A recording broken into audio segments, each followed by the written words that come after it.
mi ten silpuan ang amin lor may hi ilay rel analong ni kanam puite mi ten silpuan ang amin lor may hi ilay rel analong ni katsi puite saklang simlek maraka unaw te tuma in chen te reng kan ni silo si tui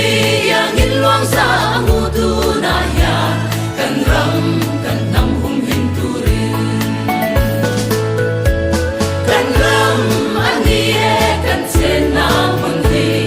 engan kwa sin pe kwa nga mi ten sil puan ang amin lor mai hi ilai rel an malong ni kan nam puite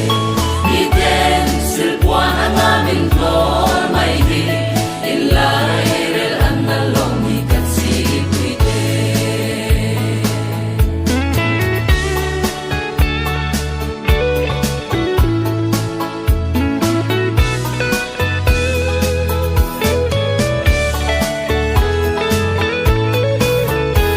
thiên lung mun khát bùa về lại khai